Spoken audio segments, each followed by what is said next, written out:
Esse episódio do DrauzioCast é um oferecimento do programa Viva Saúde, das Drogarias São Paulo e Drogarias Pacheco. Olá, meus amigos. Você já deve ter ouvido falar sobre gota, não? Certeza que ouviu. A gota é uma doença caracterizada pelo aumento do ácido úrico no sangue. O ácido úrico, quando está em excesso, ele pode se cristalizar, ele pode formar pequenos cristais que se depositam nas articulações. Isso causa dor intensa. Além da dor, geralmente vem um inchaço e uma sensibilidade exagerada nas articulações ou nas regiões das articulações. Normalmente, os membros inferiores são os mais atingidos. E, muitas vezes, caracteristicamente, a doença começa no dedão do pé, no dedo maior, né? A gota se manifesta por meio de crises que podem durar dias, podem desaparecer e depois voltar, atingindo novas articulações. A gente sabe que alguns alimentos, o consumo de álcool e alguns tipos de medicamentos são fatores que podem desencadear crises de gota. E a gota é mais frequente nos homens do que nas mulheres. Nós vamos tentar entender tudo isso e, para fazer essas explicações todas, nós trouxemos uma pessoa que conhece muito esse assunto, que é o Dr. Geraldo Castelar, médico, reumatologista, professor titular de reumatologia na Faculdade de Ciências Médicas da Universidade Estadual do Rio de Janeiro, a UERJ. O Dr. Geraldo foi presidente da Sociedade Brasileira de Reumatologia. Seja bem-vindo, Geraldo. Muito obrigado, Drauzio. Eu acho que você já fez assim, essa primeira introdução do que é a gota, né? Então, é uma doença que ela é causada pelo excesso de ácido úrico, e já como você bem disse, o excesso de ácido úrico leva à formação de cristais que se depositam nas articulações. Esses cristais, então, levam a uma reação inflamatória e isso caracteriza uma crise aguda de gota. Já foi comentado que ela ocorre principalmente nos membros inferiores, aquele dedo lá, o primeiro dedo do pé, onde a gente costuma dizer que é o joanete. Ali, metade dos pacientes, quando tem uma primeira crise, é ali, e 90% dos pacientes que têm gota um dia vai ter crise naquela região. Então, isso daí, do ponto de vista clínico, é um aviso importante para que o médico saiba que um homem adulto com dor e inchaço naquela articulação, o diagnóstico mais provável é gota. Vale dizer que é a principal causa de artrite, ou seja, inflamação da junta de adultos do sexo masculino. Elas costumam começar durante a noite e, como você disse, tratando ou não em 1, 2 semanas, o processo regride, entra-se num período chamado intercrítico, mas essas crises, se não tratadas, elas podem e devem e costumam ficar ocorrendo cada vez com mais frequência. Eu já fiz vários diagnósticos de gota, Geraldo, mesmo sem ser especialista, de pacientes que apresentavam esse quadro mesmo, que dizia, olha, de repente à noite acordei com uma dor no pé insuportável. O lençol, quando raspava no meu pé, aumentava a dor, era uma sensação muito esquisita, porque acontece tanta sensibilidade. Imagina, o lençol incomoda nessa hora. É muito interessante o que você acabou de mencionar, porque essa descrição do paciente com gota em crise, de não tolerar o peso de um lençol, ela foi descrita pela primeira vez por um médico, né, Thomas Seyderman, em 1670, em que ele mesmo, portador de gota, descrevia exatamente essa dificuldade do simples peso de um lençol na fase crítica da crise aguda de gota. Ela é, para nós reumatologistas, certamente o quadro mais doloroso que a gente encontra, né, dos pacientes com doenças articulares. É uma dor realmente que nenhum paciente de gota esquece. E a gota é provocada, como você disse, pela presença de cristais na articulação. Pessoas que têm o ácido úrico elevado no sangue, né, em níveis altos ou em concentrações altas no sangue. Por que acontece esse aumento do ácido úrico no sangue para algumas pessoas? Então, o ácido úrico ele é o que a gente chama o produto final do metabolismo de umas substâncias que nós produzimos, que são as purinas. O homem, há milhões de anos atrás, sofreu algumas mutações, ou seja, alguns dos seus genes foram sofrendo mudanças e ele perdeu um gene que produz uma substância chamada uricase, que destrói o ácido úrico. Então, os primatas, né, superiores, entre eles o homem, eles perderam essa enzima e, portanto, eles têm níveis de ácido úrico um pouco mais altos do que outros animais vertebrados, por exemplo. Então, ele não destrói o ácido úrico. E esse ácido úrico aumenta ou porque a pessoa produz muito, ou porque a pessoa elimina menos pelos rins, ou frequentemente pelas duas coisas. Então, o excesso decorre de uma produção aumentada, geralmente associada à alimentação, mas algumas vezes até a outras condições, a outras doenças, como a própria obesidade, a psoríase, por exemplo, ou algumas doenças que levam à multiplicação de células, por exemplo, algumas neoplasias, né? Mas na maioria das vezes decorre de uma ingestão de alimentos ou, como você já antecipou, do excesso de bebida alcoólica que leva à produção de ácido úrico. Mas acredita-se que 9 em cada 10 pacientes com gota elimine menos ácido úrico pelo rim do que uma pessoa normal. Geraldo, eu vou fazer 2 perguntas numa só. Toda pessoa que tem ácido úrico elevado no sangue vai ter gota? E, ao contrário, eu posso ter gota e o meu ácido úrico no sangue está normal? Na realidade, o ácido úrico elevado é uma condição sine qua non para que a pessoa possa ter gota. Então, respondendo à sua segunda pergunta, não se pode ter gota sem a elevação dos níveis de ácido úrico, que levam, então, à formação de cristais precipitados nas juntas. Mas, de cada 5 pessoas que têm ácido úrico elevado, só uma é que tem gota. Então, o excesso de ácido úrico ele é essencial, mas não o suficiente para provocar a doença. E quando você recebe um paciente que não tem gota, mas tem ácido úrico elevado, você trata para reduzir os níveis de ácido úrico? Ou você diz, não tem gota, eu espero? Até hoje, apenas na Sociedade Japonesa de Reumatologia, eles preconizam que um paciente com hiperuricemia, com excesso de ácido úrico, seja tratado farmacologicamente. Até o momento, nenhuma sociedade de reumatologia preconiza que se trate a hiperuricemia assintomática. Isso porque, apesar de existir uma associação entre excesso de ácido úrico e hipertensão, excesso de ácido úrico e doença cardiovascular, doença renal, o efeito causal desse excesso de ácido úrico não está devidamente comprovado. E usar uma medicação para baixar o ácido úrico também não é isenta de risco.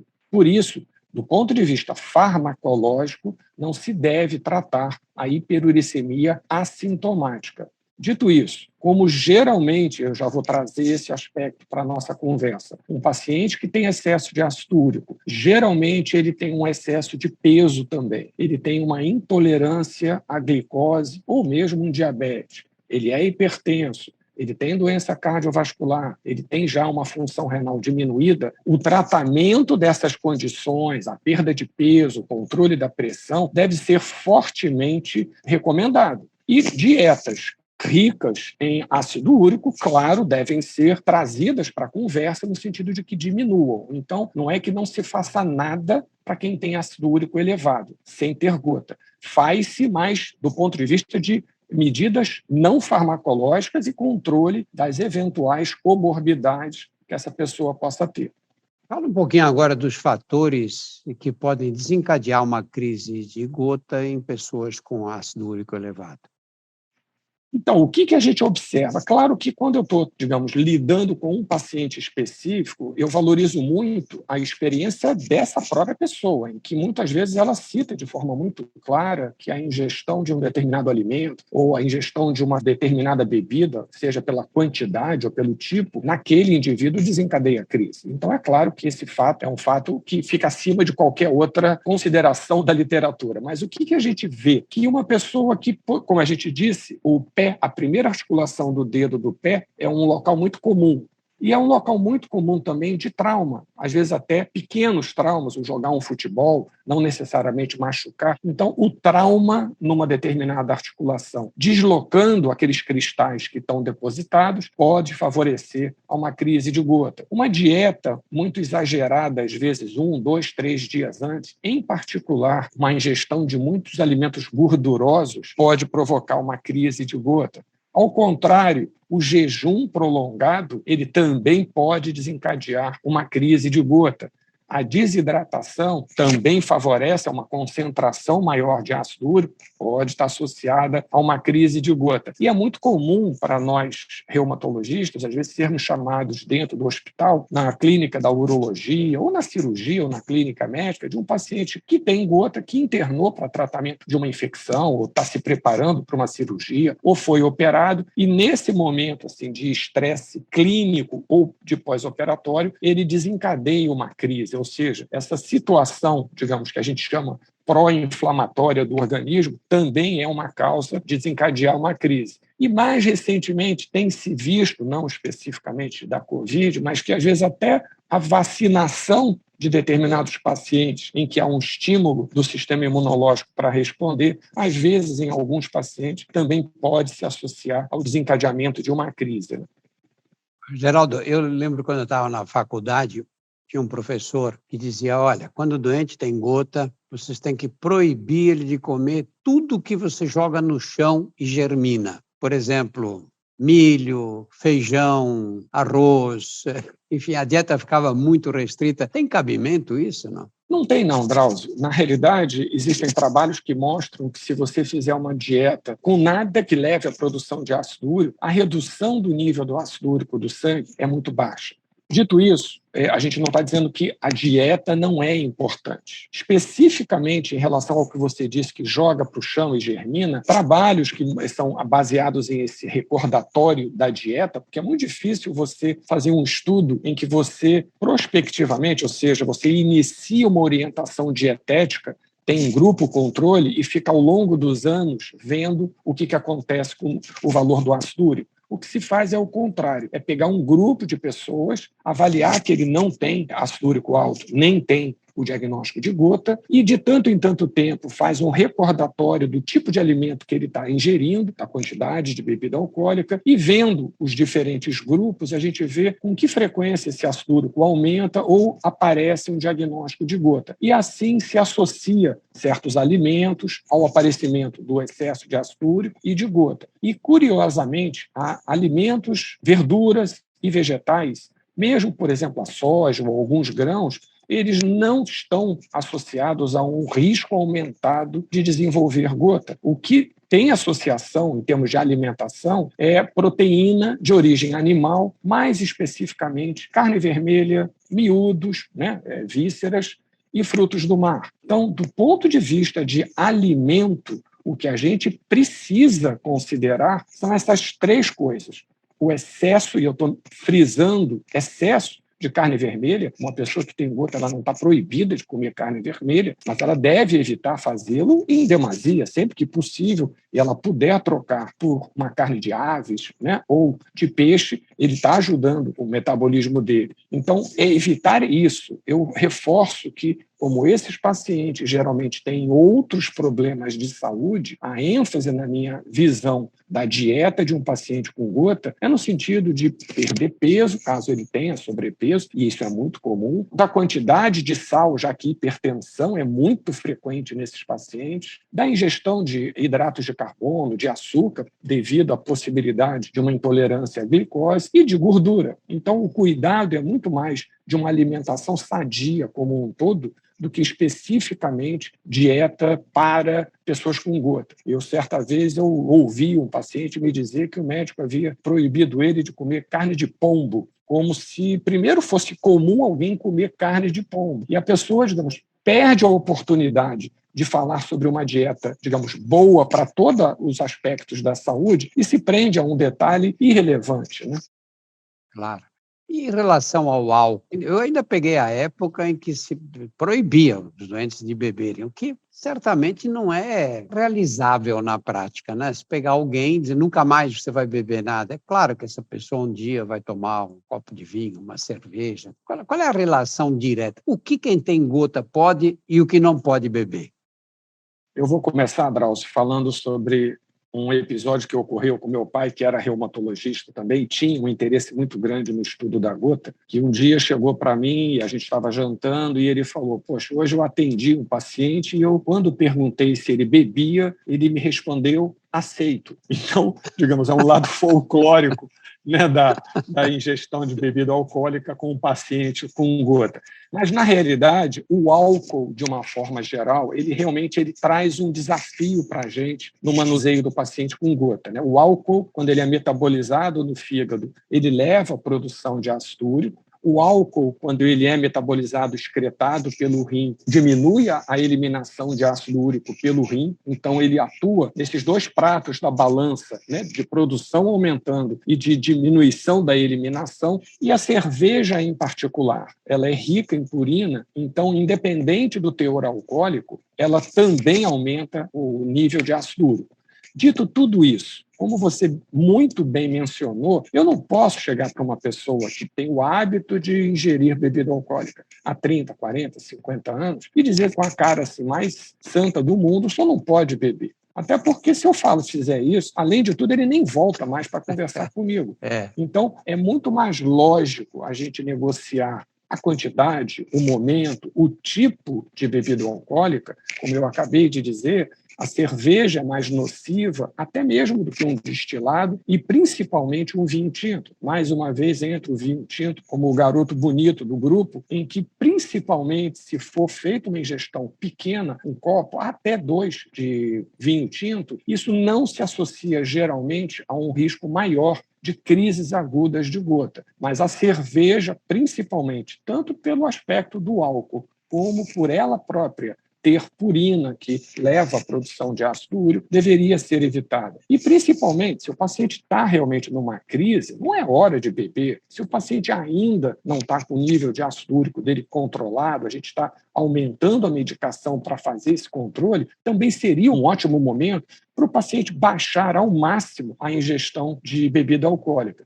E, a partir daí, ele vai perceber qual é o limite que ele consegue ingerir de bebida alcoólica que não provoque, novamente, um aumento do ácido úrico ou o desencadeamento de uma nova crise. Mas eu também não trabalho com essa ideia de que o paciente simplesmente não pode beber bebida alcoólica. A gente tem que trabalhar isso de uma forma mais inteligente.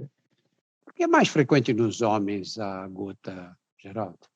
Então, a partir da adolescência, né, tanto no menino quanto na menina, quando os níveis hormonais aumentam e as meninas começam a ter estrogênio, o estrogênio no rim provoca um aumento da excreção de ácido úrico. Então, os níveis de ácido úrico da mulher no período fértil, então, desde que ela começa a ter os seus ciclos menstruais até entrar na menopausa, durante esse período, por conta do estrogênio, os níveis de ácido úrico são mais baixos e, por isso, é bem mais incomum a gente ver gota em mulher. A partir da menopausa, a mulher perde, então, essa vantagem e, principalmente, quando associado a isso, ela faz uso de algum diurético, isso daí aumenta muito o risco dela começar a ter níveis altos de ácido úrico e também poder desencadear crises de gota. Geraldo, às vezes por dificuldade de acesso à assistência médica, a pessoa tem aquela dor e fica mancando uns dias até melhorar um pouco, sofre, mas acaba resolvendo o problema. O que acontece se eu não trato nessa fase aguda da doença?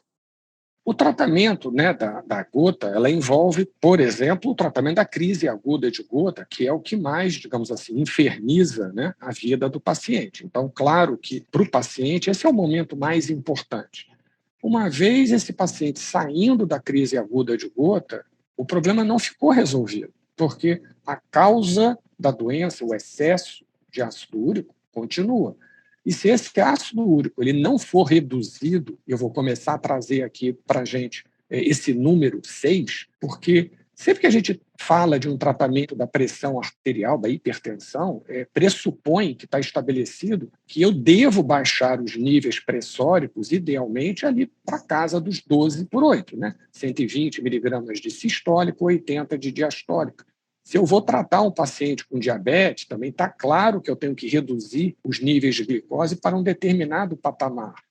Tratar um paciente com gota está implícito que depois que a crise aguda de gota foi controlada, que a gente precisa reduzir os níveis de ácido úrico para que ele não sature no sangue, não forme cristais e se precipite nas articulações. O nível que evita que isso aconteça é 6, na realidade, abaixo de 6. Quando eu consigo trazer os níveis de ácido úrico para baixo de 6, não só ele não se deposita mais, como ele paulatinamente começa a puxar esses depósitos de ácido úrico que ocorreram durante os anos em que ele teve um excesso de ácido úrico. Então, na medida em que eu mantenho os níveis de ácido úrico controlados e reabsorvo esses depósitos de ácido úrico, eu, teoricamente, fico curado da minha doença. Um curado, claro, que pressupõe a manutenção dos níveis de ácido úrico abaixo de 6, que geralmente envolve o uso de uma medicação que ajude ou a diminuir a produção de ácido úrico ou a aumentar a excreção renal de ácido úrico. O que acontece, geralmente, é que, com o passar do tempo, a dose necessária para fazer isso é cada vez menor, porque esses depósitos foram reabsorvidos. Então, é muito importante que o paciente, que os médicos tenham consciência de que tratar um paciente com gota não é apenas tirá-lo de uma crise, mas sim tirá-lo de uma crise e controlar os níveis do ácido úrico abaixo de 6. 6 é o número mágico para quem tem um diagnóstico de gota. Eu chego no seu consultório e digo, olha, acordei essa noite com uma dor horrível na articulação do dedão do pé, o lençol, só o lençol já me incomodava muito e você me trata, você fala isso aí é gota, faz dose do meu ácido úrico, está elevado. Aí você dá a medicação, reduz o ácido úrico e acabou. Só que a gota é uma doença crônica, não é? Na verdade. Por quanto tempo você mantém o tratamento? Existe um período fixo ou vai depender do nível de ácido úrico no sangue? Drauzio, se o meu paciente, porque ele tem então todas essas outras condições de obesidade, pressão alta, tudo isso, se ele controla de forma assim, muito boa todas essas outras variáveis, diminui a ingestão de bebida alcoólica de maneira substancial, eu posso até conseguir manter o meu ácido úrico abaixo de 6 sem o uso de uma determinada medicação.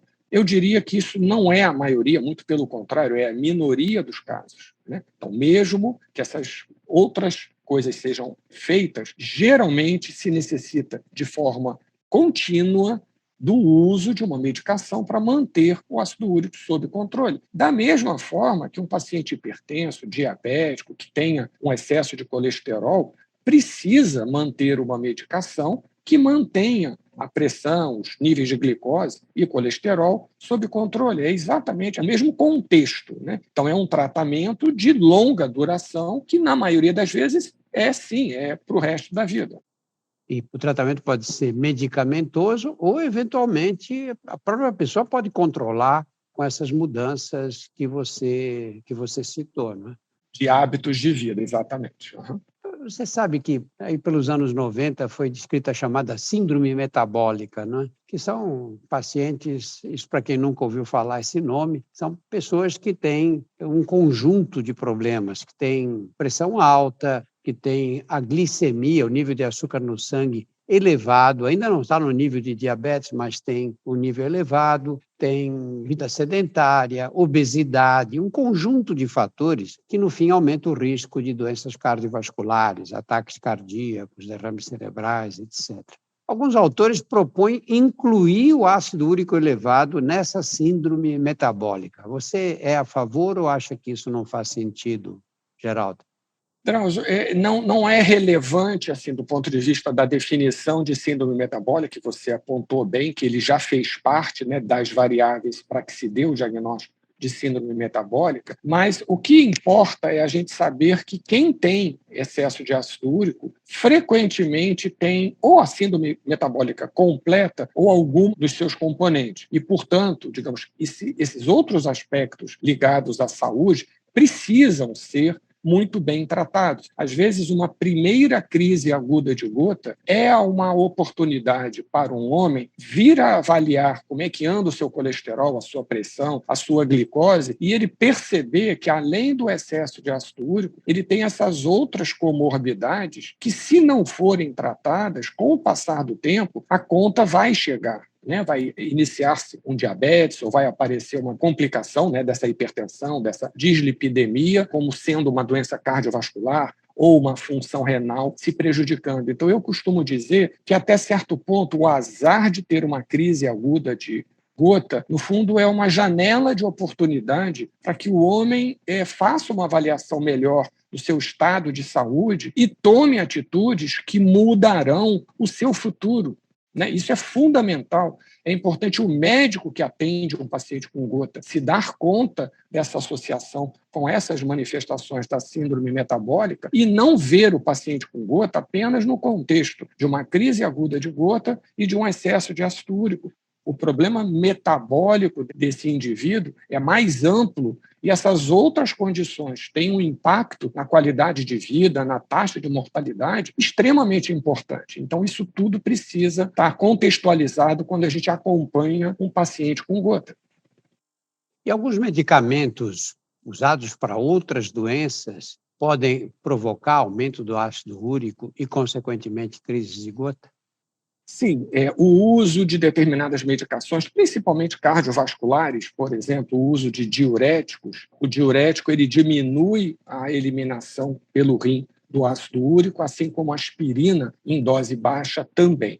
O que deve ser avaliado, por exemplo, se esse diurético está sendo usado para o tratamento de um paciente hipertenso, que pode ser controlado com outro tipo de medicação, a gente pode sugerir ao cardiologista, de repente, que se troque o diurético por essa outra medicação. Mas se o diurético para um paciente, por exemplo, que tem uma cardiopatia, uma insuficiência cardíaca congestiva, ele precisa tomar um diurético, a gente não tem nenhum problema. A gente considera que o uso do diurético traz um problema a mais, mas a gente simplesmente ajusta a dose da medicação que abaixa o ácido úrico para esse contexto. Da mesma forma que um paciente que precisa fazer uso de aspirina em dose baixa para prevenção primária, secundária, de uma doença cardiovascular, de uma doença coronariana, isso é tão importante que o efeito dessa aspirina no ácido úrico é quase que irrelevante. A gente simplesmente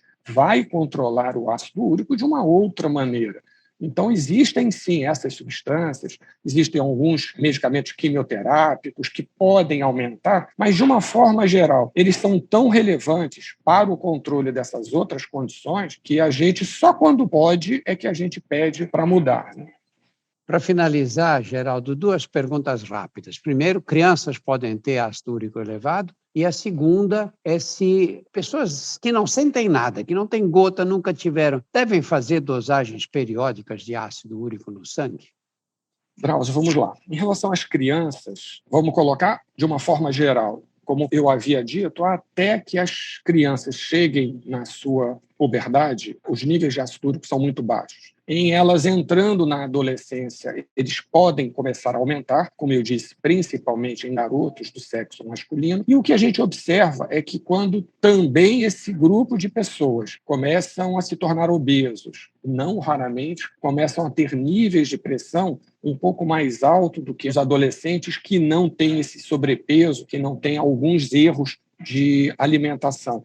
A gente também pode começar a observar o aumento do ácido úrico. Geralmente, são necessários muitos anos em que o ácido úrico aumentou e começou a se precipitar nas articulações até que apareça uma primeira crise. Então, a idade em que a gente costuma começar a ver um paciente apresentar sua primeira crise é mais por volta dos 30, 35 anos, embora muitas vezes a gente surpreenda o ácido úrico aumentando já num garoto que entrou na adolescência. Como geralmente isso, quando ocorre, vem associado a essas outras condições é melhorando a sua condição metabólica geral, reduzindo peso, fazendo atividade física, que vai não só melhorar essas condições, como também reduzir o ácido úrico. Então, mais uma vez, não há necessidade de nenhuma medicação e, portanto, o ácido úrico alto seria apenas mais uma alteração que, digamos assim, seria esperada num grupo de pessoas, adolescentes ou adultos jovens, que tivessem com obesidade, aumentos de pressão e etc. Raramente, algumas pessoas nascem com um defeito enzimático que leva à produção de quantidades muito altas de ácido úrico. A doença mais conhecida, embora extremamente rara, é a síndrome de Lesch-Nair, então que a pessoa nasce com níveis altíssimos de ácido úrico, já ainda bebê, ela começa a ter cálculos renais, tem déficits neurológicos extremamente graves. Então, felizmente, é uma condição muito rara, mas sim que poderia dar em crianças logo ao nascimento, né? Mas geralmente não, isso não é um problema para crianças. Em relação às avaliações periódicas dos níveis de ácido úrico no sangue, vale a pena, como a gente faz controles sobre da glicemia, do colesterol, etc., acrescentar a dosagem de ácido úrico? Eu considero que sim, principalmente num paciente, por exemplo, que tem história de cálculo renal, sabendo que parte das pessoas com cálculo renal são cálculos de ácido úrico e, claro, que caracterizando que ele tem um excesso de ácido úrico no sangue, eu começo a entender melhor esses episódios de litíase renal. Eu havia dito que a gente não trata um paciente com ácido úrico alto com medicamentos se ele não tem gota. Mas se eu sei que esse paciente tem um valor elevado de ácido úrico, eu sei que ele tem um risco maior de poder vir a desenvolver gota. E que geralmente isso vem nesse contexto de outras alterações metabólicas. Então, eu não digo que seja um exame essencial para ser feito para todas as pessoas, mas diante de um paciente com sobrepeso, com hipertensão, intolerância à glicose, dosar o ácido úrico para eu entender eventualmente uma queixa articular ou o risco desse paciente desenvolver gota, eu acho que é interessante. Mas tendo o diagnóstico de gota, é fundamental que ele faça com frequência o monitoramento dos seus níveis de ácido úrico, porque, reforço, esse nível de ácido úrico precisa ficar abaixo de 6 para que essa pessoa não venha a ter novos episódios de gota. Geraldo, muito obrigado por todas essas explicações. Deu uma aula sobre gota e sobre ácido úrico aqui para a gente. Eu é que agradeço, Drauzio. Eu sou do grupo de médicos e por isso que eu admiro tanto o seu trabalho, que entende que a educação do paciente, o conhecimento que o paciente precisa ter do seu problema é essencial para que ele tenha um bom prognóstico da sua doença. Então, eu é que agradeço essa oportunidade de repente, ajudar algumas pessoas que tenham esse problema de saúde. Muito obrigado, estarei sempre à disposição. E você fez isso muito bem nessa conversa de hoje. No nosso portal, você encontra mais de 100 episódios do DrauzioCast, que versam sobre os mais variados temas. Conheça também os nossos outros podcasts, Porque Dói, Saúde Sem Tabu e outras histórias. Todos estão disponíveis nos principais agregadores. Muito obrigado pela atenção. Esse episódio do DrauzioCast é um oferecimento do programa Viva Saúde, das drogarias São Paulo e drogarias Pacheco.